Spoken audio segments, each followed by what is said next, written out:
So I think it's important to go over imaging again and again. And even for me, it's helpful for me to keep reviewing imaging because there's always these nuances I pick up, the more I go over it.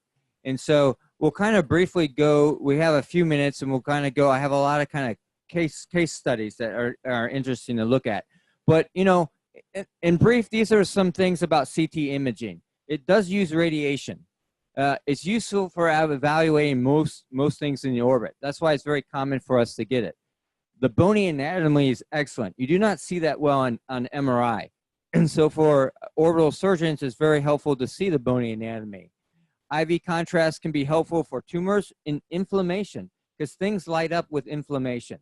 But beware of allergies to iodine and shellfish. So these are kind of barriers that would be for someone that would need contrast with the CT.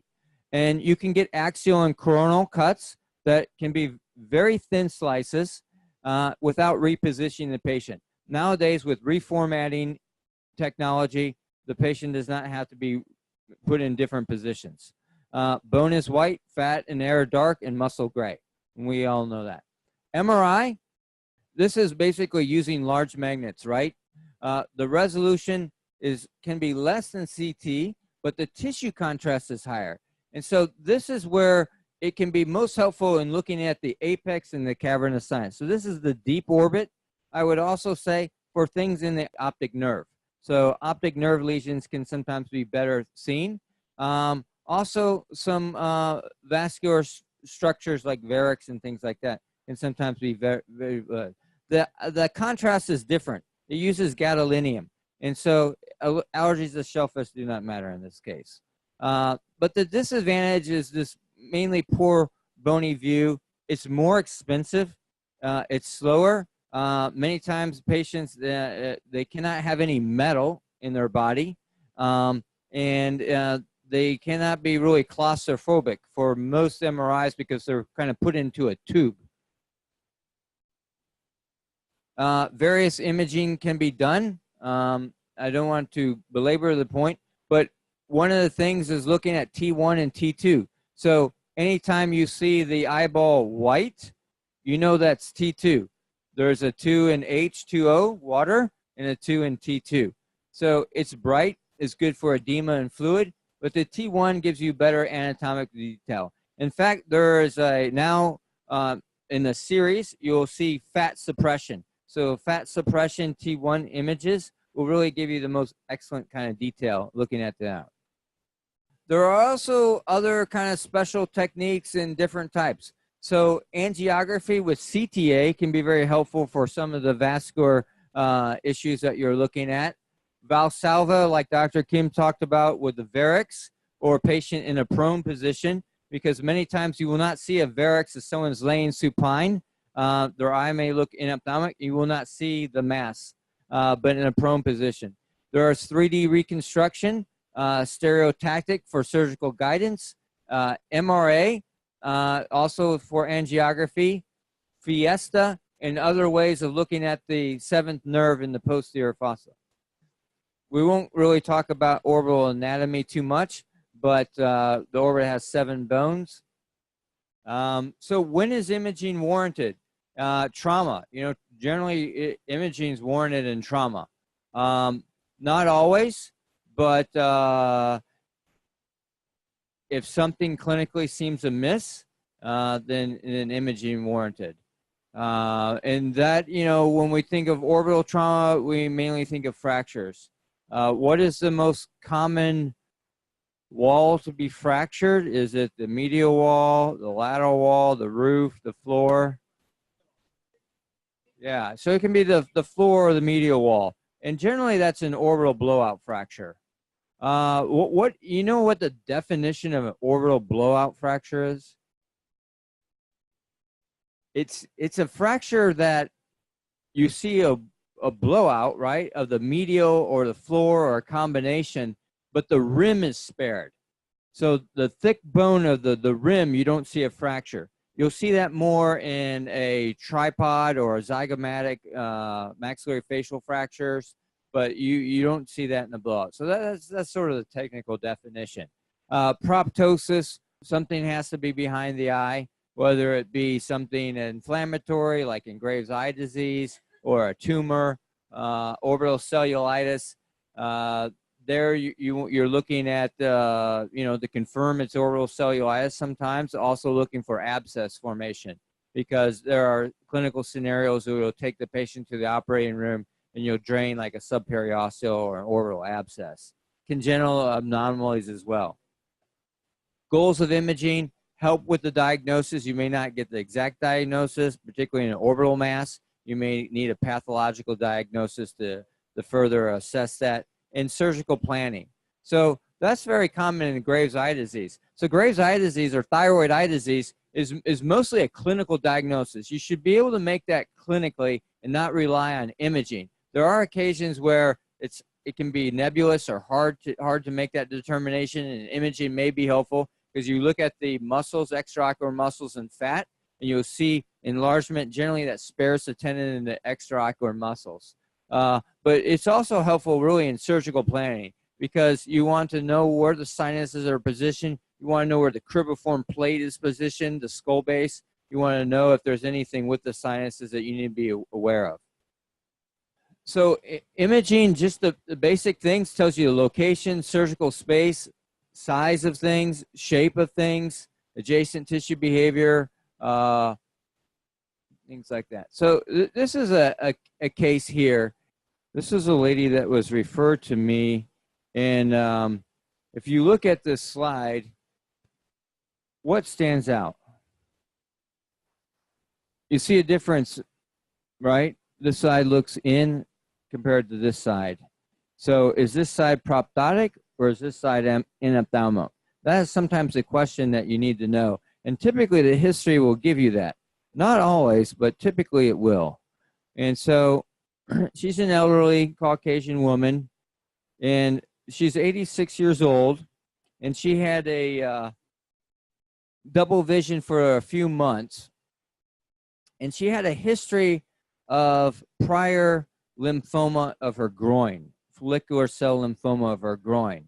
And I think that is an important thing we talked about yesterday in patients where you may see a difference in their eye and you're suspecting an orbital process, to just briefly ask, have you had a history of any kind of cancer before, or any history of trauma, any history of an inflammatory disorder?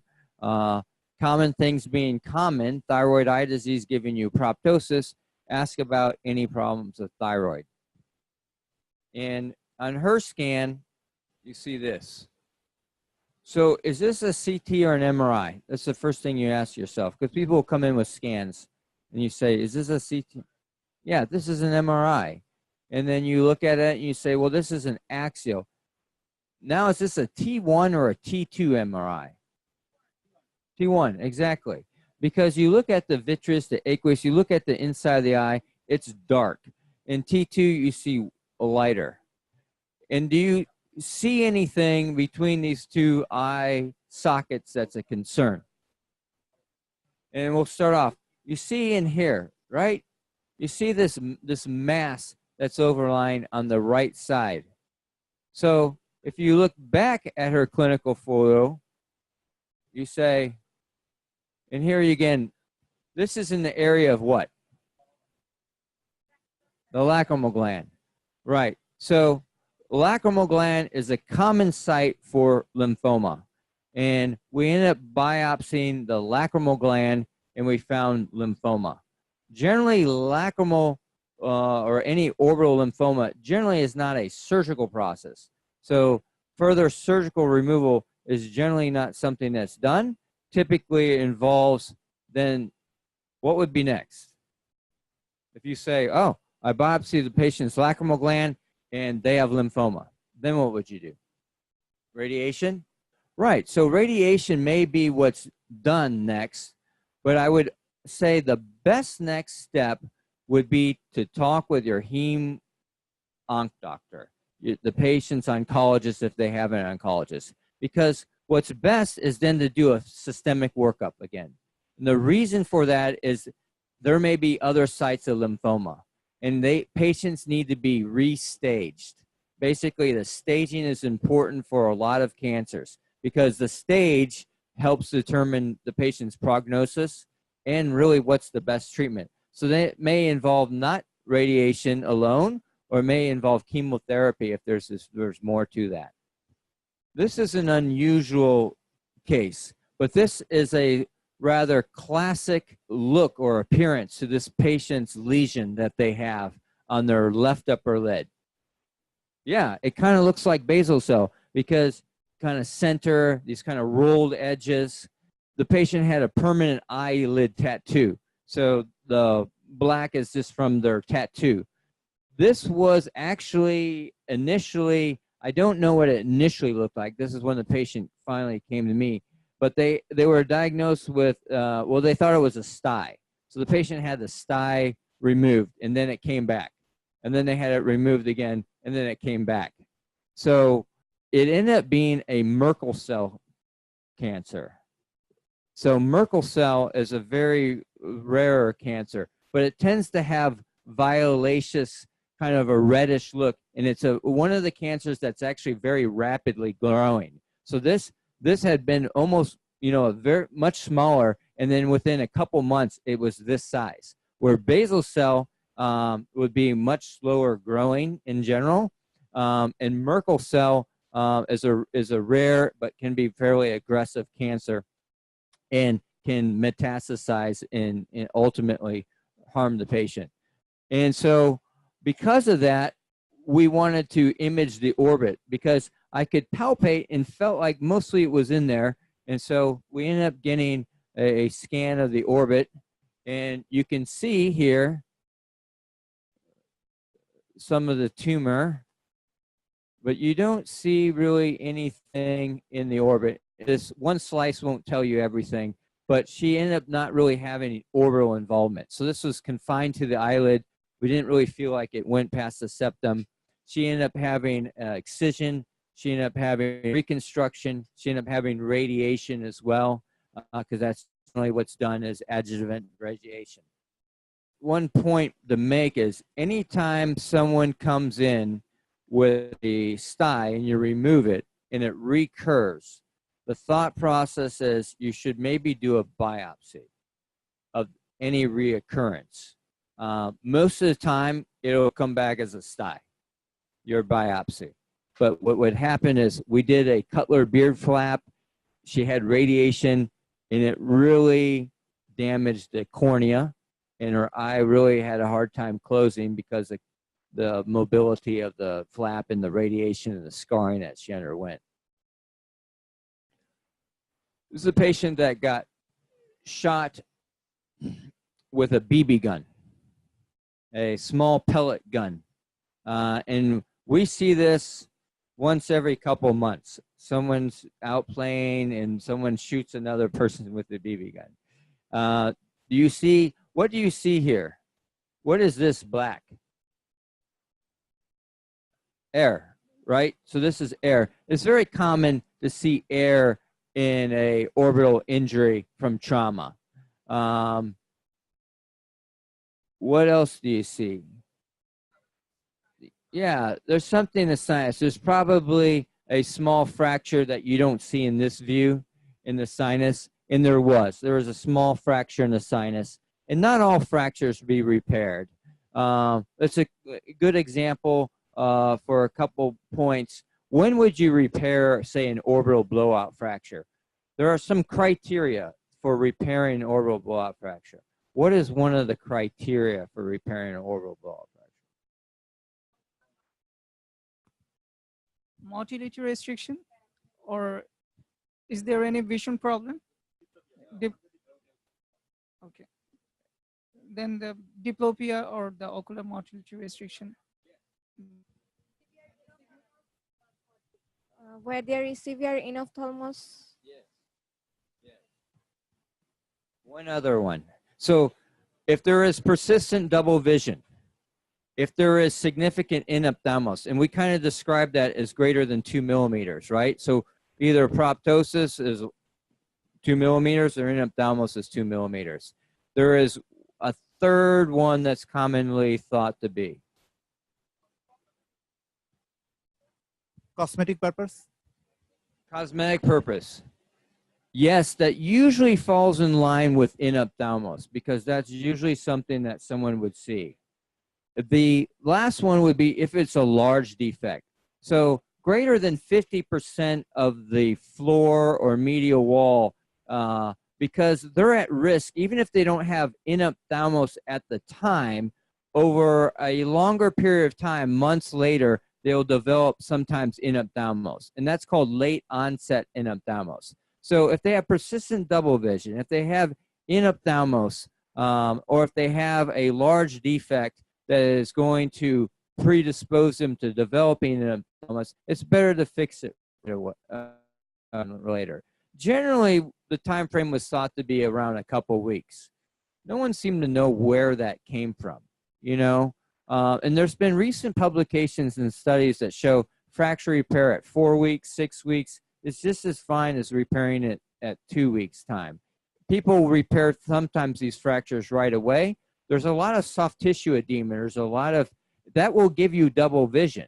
So if a patient has double vision right away or a day later in a week, that may just be from the swelling, and it may not be because there is any entrapment of tissue.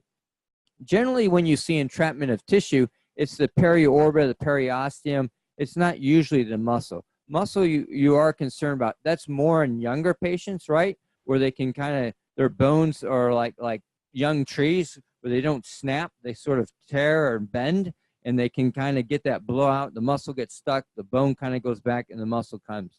And they can risk ischemia in those cases. But generally, do you see anything else? There's one other thing that's sort of hidden on this CT. What's that? That's the pellet. That's the BB. So it's very deep, right?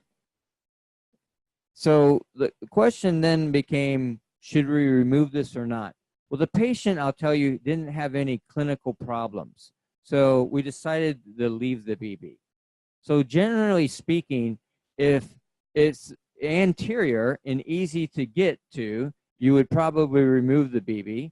If the metal was causing any problem clinically, you would remove the pellet or fragment or BB.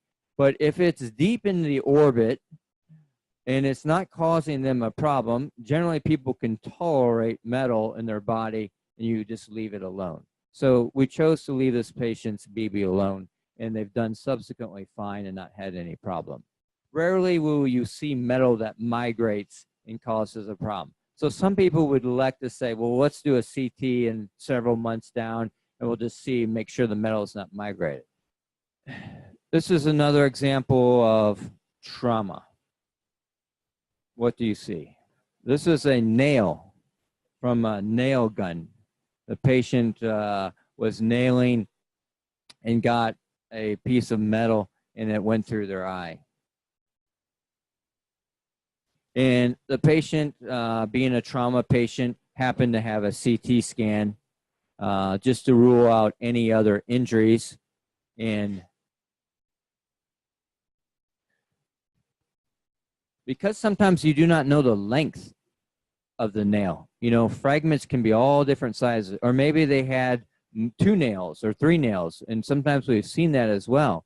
And this nail went from the anterior aspect of the eye through to the posterior globe, and then it stopped.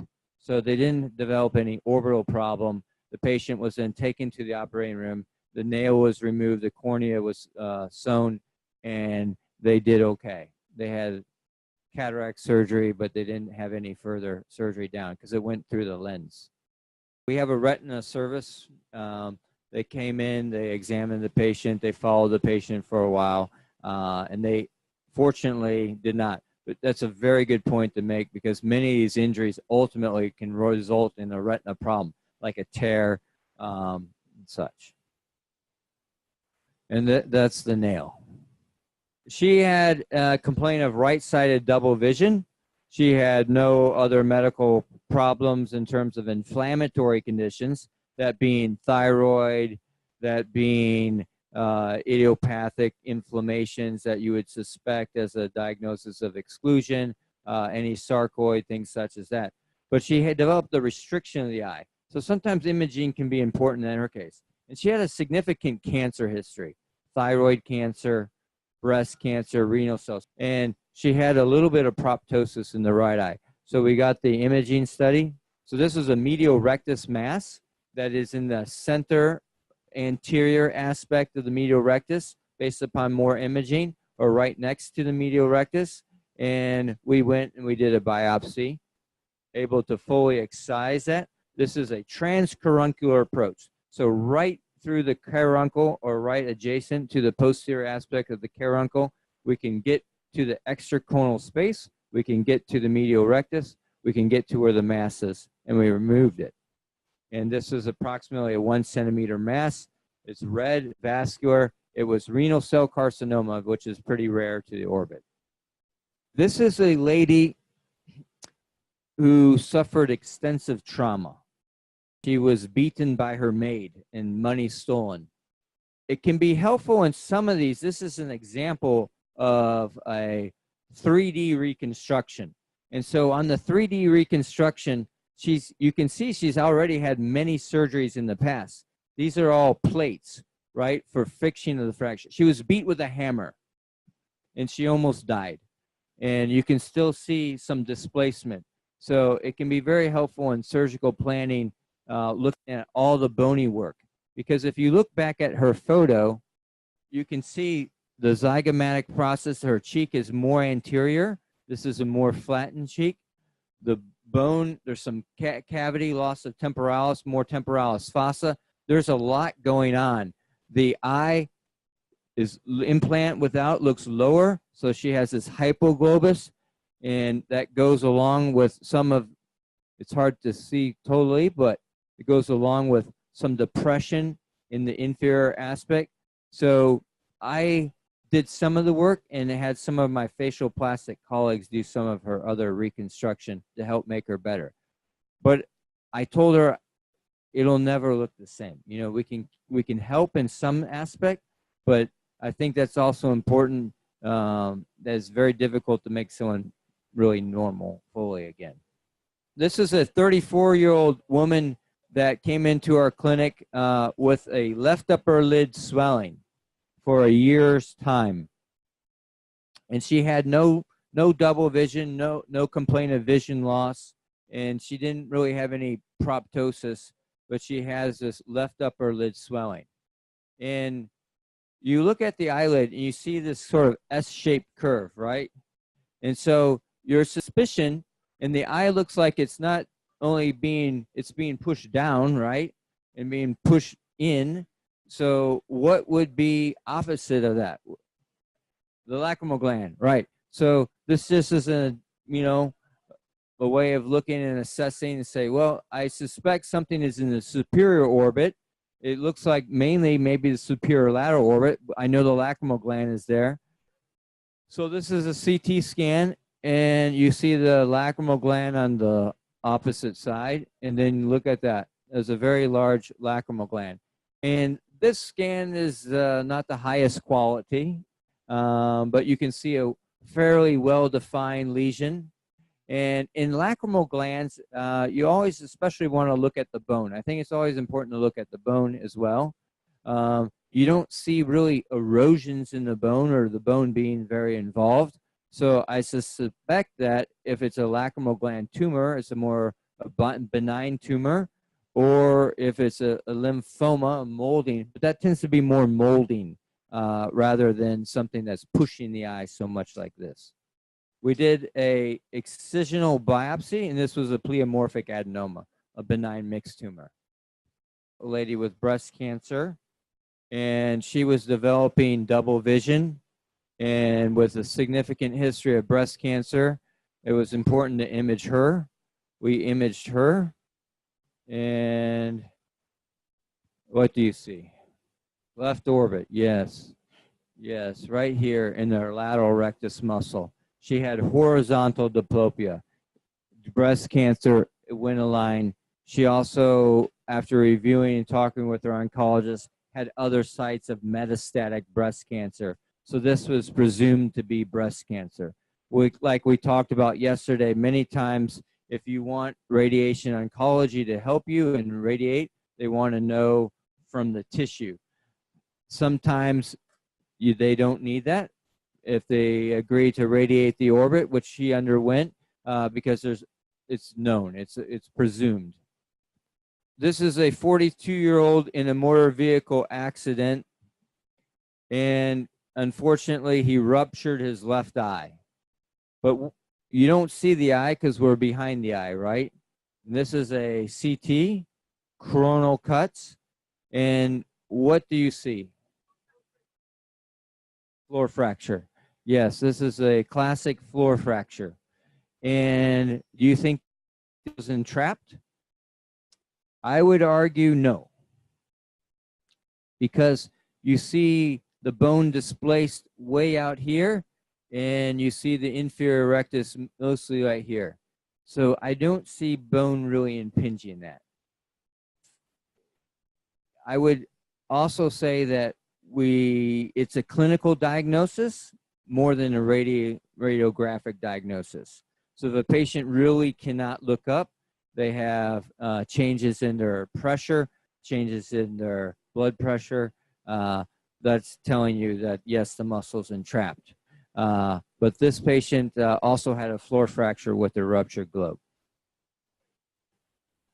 This is a young child, I believe around 6, 7 years of age, that was developing new onset proptosis.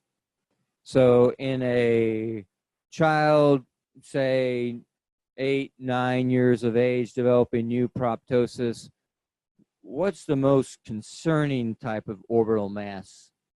This is a cancer. What's the most common primary orbital cancer in the child?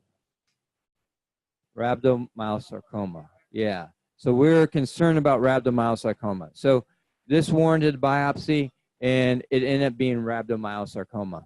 And then he underwent further treatment, including chemotherapy, and because it wasn't grossly fully excised, radiation as well.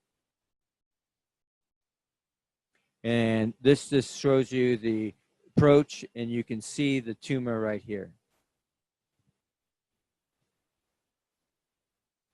This is a gentleman who had a gradual history of proptosis in double vision, no real pain over months, maybe a year's time. And which side is abnormal, you think? Left side, yes, hypoglobus. The eye's being pushed down. And so you suspect something inferior, superior? Superior, yes. So we got an imaging scan, and this is his imaging scan. And I'll tell you, it can be hard to see from just one scan. Looked like it involved the lacrimal gland to us. You can see the sort of normal lacrimal gland on this side. You see the lacrimal gland. Do you think this is a molding lesion, like in a lymphoma of the lacrimal gland? An aggressive lesion, like a adenocystic carcinoma of the lacrimal gland? Or more of a benign mixed tumor lesion? Those are your three choices. Carcinoma? So we're looking at the bone. Look at the rim here. And this one looks like there's some maybe remodeling without erosions to it. So we were thinking maybe more of a pleomorphic adenoma and not a lymphoma, because look at it, it's really pushing the eye. Usually lymphoma will mold more. So he had, would this be best, do you think, with a frontal or anterior orbitotomy or a lateral orbitotomy? The lateral orbitotomy, that was our choice as well. So we went and we did a lateral orbitotomy, and this came back. I'll show you the coronal. This is his coronal scan showing you the superior lateral orbital lesion involving the lacrimal gland, and this was a pleomorphic adenoma that we were able to fully excise.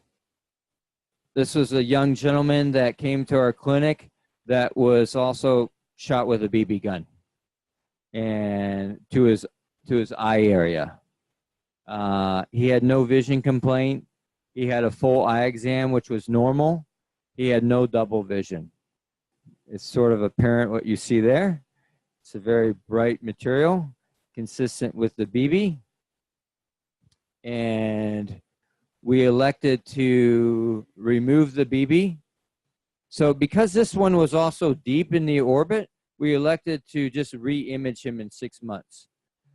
Some of the reasons why we take out metal, sometimes in young or even older people, they may need an MRI for an unrelated reason, like a back problem or shoulder or some sort of problem. So sometimes what we do is if we can take out the metal, then they're safe to have an MRI years later if they have another problem and they need an MRI for some reason. And sometimes they're sent to us because they found metal and the doctor wants to do an MRI of their shoulder, but because they have metal around their eye, they say, can you take this out so the patient can get an MRI? So there's actually another reason to take out a metal, like a BB, is because they may need an MRI in the future.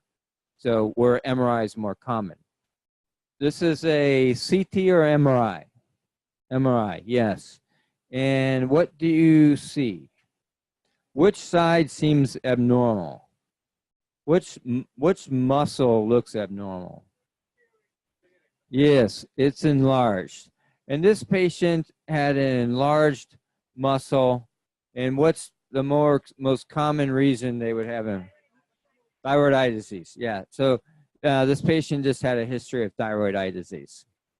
I don't remember the reasons why they had the scan, but they had a history of thyroid eye disease. And I think that the doctor wanted to make sure that their vision was okay. They didn't have crowding around the apex, which they did not, because these muscles are very normal appearing. This is a CT scan. What do you see here? What disease do you think this patient has? What condition? Thyroid eye disease. Yep, same thing. What's the most common muscle involved in thyroid eye disease? Inferior rectus. Inferior rectus, then usually medial rectus, superior, lateral, then obliques.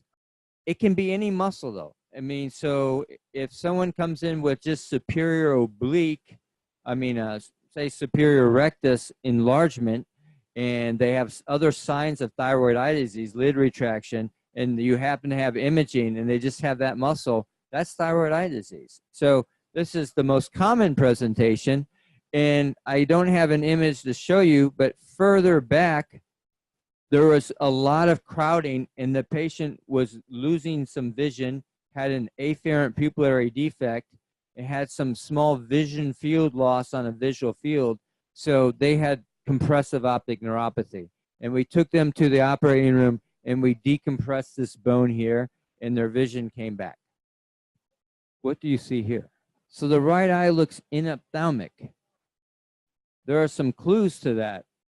You look at the superior sulcus and you see that there's the loss of that prominence that that patient should have. Are the eyes level or no? This one's higher than this one. So this eye is lower. So we call that hypoglobus. So they're inophthalmic, they have hypoglobus, and they have the superior sulcus defect. So this patient had developed this over a period of months, a year or so, and finally came to the clinic and said, look, I have this process going on. No pain, no other symptoms. There's something that they noticed. So we got an imaging study. And what do you see here? There's something in the maxillary sinus. What about the floor? Is it broken? This is a more rare condition. So the floor is very thin. There was no trauma. I would argue that the bone is there. It's just being pulled down. Do you know what condition this is? This is called silent sinus syndrome. So there is a negative vacuum being created in the maxillary sinus based upon the outflow problem from the sinus cavity. And it's just pulling things down and it's shrinking in size. And so the treatment is to open up that sinus, allow that, and then you usually can either wait or repair the floor if it doesn't go back up, and that fixes the problem. So it's a combination of a sinus surgery and then perhaps as well an orbital surgery. Sometimes it's needed, sometimes it's not. This is a 6-year-old boy who is playing and hit with a golf club. Do you see a sign of trauma? There's a scar. So you always want to kind of look and you want to feel as well as know the clinical history. So he was hit with a golf club, and it's also important to always rule out a head injury, any type of head injury, head trauma. Ask about loss of consciousness. Ask about any kind of head trauma. And so what do you see here? You see the sort of roof, right? The roof of the eye. So a roof fracture is not a very common fracture, but it's more common in kids. They kind of pull things down and things fall on them because they're little people, and they can get the roof fracture. So this is just to show a sagittal image. So sometimes a sagittal cut can be helpful to look, and you see that bone fragment displaced. And he was sent because they knew he had a roof fracture. His eye was okay. He did not have any globe injury, but he had this, and they were concerned about the bone fragment and the roof fracture. So looking at another image, sagittal cuts can help you look and say the roof had a fracture anterior, but the rest of that in the brain, that was okay. So we elected not to do anything. The bone will reabsorb. He did not have any motility problem or complain of pain by moving his eye. So we left that alone. It's important to know when to order and how to evaluate the CT or MRI. Trauma, non-contrast CT is the modality of choice. And it's usually a CT of the head because the brain is a very important organ. They're always looking at that. New onset proptosis. It's very hard to know what's behind the eye, but if someone has new onset bulging of the eye, and they don't have a clear history of like thyroid eye disease, ordering a CT is very, very, very useful. Axial and coronal imaging is best to characterize some of these fractures and these lesions. And so when you orbit an orbital head CT, an orbit CT, you'll get these cuts. Know when to get a CT for thyroid eye disease. It's not something, as we mentioned before, that you need to order on every thyroid eye disease patient. Most of them are mild, but if someone is complaining of vision loss and they have moderate or severe signs of thyroid eye disease, or you're concerned that they have compressive optic neuropathy, then that can be helpful to look at the apex of the orbit. It helps mainly in surgical planning, knowing what bone you're going to remove for decompression, if that's your proposed plan, or any atypical presentation is making it clear. And then be familiar with these specialist studies. Someone needs Valsalva for a varix, MRV for some, or CTV for vascular venous malformations.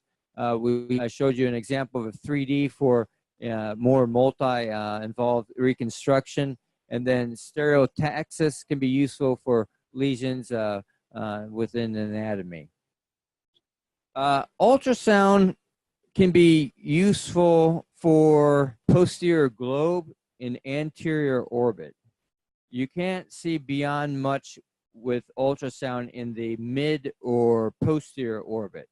So ultrasound is usually more available in an ophthalmology clinic because they use it for other eye conditions, right? And there are characteristics, whether it's an A or B scan, that can help tell you what's going on. But the scan, if is better than nothing. It's not nearly as good as CT scan. But if you have that and you suspect something is in the anterior orbit, or even you're not sure, it's helpful to at least try and just see, because you may get some diagnostic criteria out of that, at least knowing the position, maybe the size of something. But we don't find it that useful in our clinical practice. And because CT is so widely available, we generally just send the patient for a CT scan. But it can be helpful, particularly if CT is not available. So what is the role of steroid indication in thyroid eye disease? That's a good question. So I would argue to say we don't fully understand thyroid eye disease and the immune mechanisms yet for it. And we really do not have an approved therapy for it. And if you look at the literature on use of all sorts of drugs, and the top ones are steroid, and that be either IV or PO steroid, so systemic steroid, or radiation, and then there are a lot of other things, tuximab, new emerging tocilizumab, teprotumumab. It can be helpful, and I would say that in our clinical practice, steroids block all inflammation, right? So you give someone oral steroids or IV steroids, and it can significantly reduce their inflammation. So most people would go by either a classification system like the VISA or the UGOGO for measuring the activity, or the CAS for thyroid. And if they're considered moderate or severe, then generally they'll be put on IV or PO steroids. And IV is probably better and maybe a little safer than PO steroids. But steroids have risks. They have significant side effects, especially long-term use of steroids. And you have to be careful in some populations, like diabetic patients, because insulin, blood pressure, insomnia, bones, things like that. So I generally reserve them for patients that are kind of moderate or severe, and we may try a course of steroids with the knowledge that it may not change the ultimate course of their disease. They may get rebound inflammation, and I also will use it as a temporizing effect for compressive optic neuropathy before a more definitive approach, either by radiation or by surgical decompression. So most cases of thyroid eye disease are mild. And even though it's in the patient's mind that it's more severe than what you see, I would hold off and not give steroids, and more hold their hand through the process. Because ultimately, as you know, thyroid eye disease has this active state, and then it has this inactive state. And they will go through that over a 6, 18-month, 2-year period. Smokers longer, so encouraging not smoking will help if they do smoke, but they ultimately will burn out. So if you can help them through that process, then yes.